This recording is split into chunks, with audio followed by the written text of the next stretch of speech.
Have you ever lost anything? Maybe you have. We all have. But losing something is super frustrating. And sometimes it can be even more than that. It can be devastating. That's why it's so great that, like, if you have an Apple Watch and an iPhone, like, your watch can ping your phone and then you can find it, because when you lose your phone, you want to be able to find it. When you lose things, especially when they're valuable, you want to find them. And so Jesus tells these 3 stories in Luke chapter 15 that have to do with lost things. The first one he tells starts in Luke chapter 15, starting in verse 3. It says, Jesus told them this parable. Suppose one of you has 100 sheep and loses one of them. Doesn't he leave the 99 in the open country and go after the lost sheep until he finds it? And when he finds it, he joyfully puts it on his shoulders and goes home.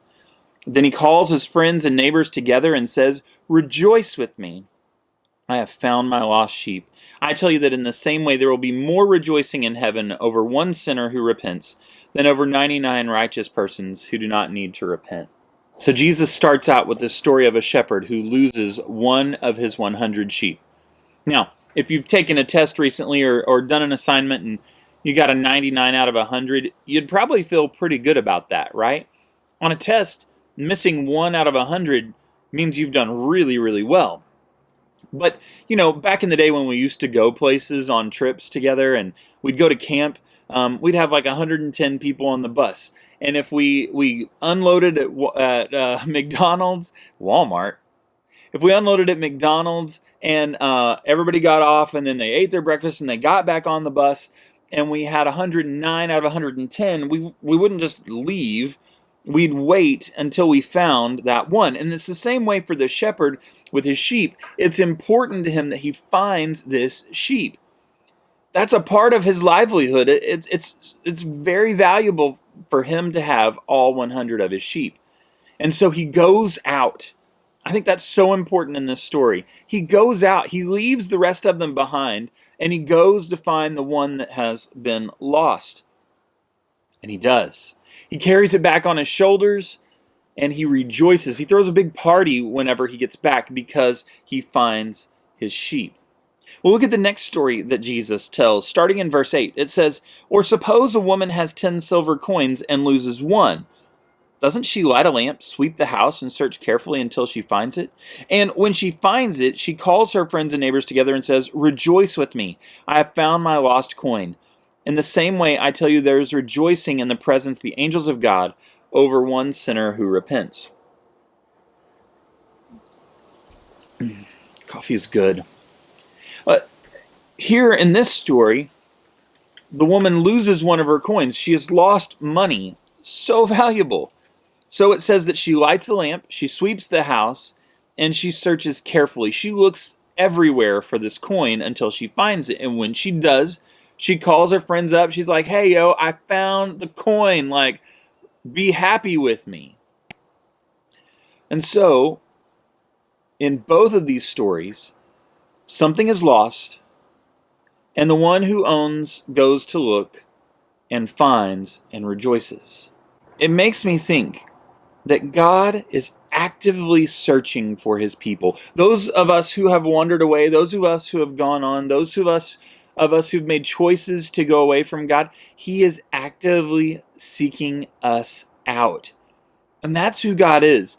A poet a long time ago wrote this poem entitled "The Hound of Heaven," that God is actively looking for us and seeking us out, that he's pursuing us. And this makes us think no differently, that when something valuable, when you and I have wandered away from God, we are far too valuable for him to leave in the wilderness. No, he goes to search for us. 2 very powerful stories. But then there's another story, and it has a little bit different twist.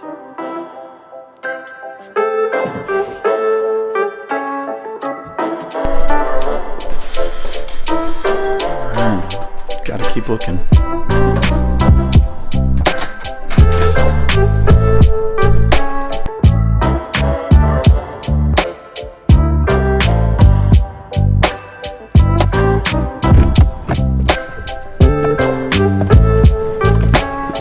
So, as Jesus tells these stories, he then finishes with this last story. And if the first two are really about, God actively pursuing us, well, the last story is a little bit different. Check it out in Luke chapter 15, starting in verse 11. Jesus continued, "There was a man who had 2 sons. The younger one said to his father, 'Father, give me my share of the estate.' So he divided his property between them. Not long after that, the younger son got together all he had, set off for a distant country, and there squandered his wealth in wild living. After he had spent everything, there was a severe famine in that whole country, and he began to be in need. So he went and hired himself out to a citizen of that country, who sent him to his fields to feed pigs. He longed to fill his stomach with the pods the pigs were eating, but no one gave him anything. When he came to his senses, he said, 'How many of my father's hired servants have food to spare, and here I am starving to death? I will set out and go back to my father and say to him, Father, I have sinned against heaven and against you. I am no longer worthy to be called your son. Make me like one of your hired servants.' So he got up and went to his father. But while he was still a long way off, his father saw him and was filled with compassion for him. He ran to his son, threw his arms around him, and kissed him. The son said to him, 'Father, I have sinned against heaven and against you. I am no longer worthy to be called your son.' But the father said to his servants, 'Quick, bring the best robe and put it on him. Put a ring on his finger and sandals on his feet. Bring the fattened calf and kill it. Let's have a feast and celebrate. For this son of mine was dead and is alive again. He was lost and is found.' So they began to celebrate." So Jesus tells this story right after the parable of the lost sheep and the lost coin. And it's interesting because it's a different perspective. The lost coin, the lost sheep, those are things that the shepherd and the woman in the house, they stop everything and they go to look for the one. But in the parable of the lost son, the father does not go to find his son. He doesn't. He waits. And this has got to be crazy, crazy tough. I know that if my kids were missing or gone and we couldn't find them, I would go crazy trying to look for them. I'd look everywhere, call everybody, do everything I could. But this father knows that his son has made a choice, and now he's got to stick with it. He's got to see it through. He hopes, he prays that his son will come back, but he doesn't know for sure. He doesn't know what will happen. And yet he trusts. He trusts that his son will come home. In the first two, God is actively looking for us. We see that through those stories. But here in this third story, God is not the one who's actively looking. God is the one who's actively waiting, hoping that things will change, that his son will come home. Sometimes God actively seeks us out. But sometimes we have to be the ones to choose to follow God. That we have to be the ones to choose to come home. The great thing at the end of this story is that once the son makes the decision to come home, then when he gets close, even though he's still a long ways off, it says, the father runs. It's like he's waiting, hoping that will happen. And when it does, the father takes off after the son. What good news that is for us. That God not only actively seeks us out, but actively waits. That he lets us choose, hoping that we will choose him.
There is no way that I'm finding it in all this.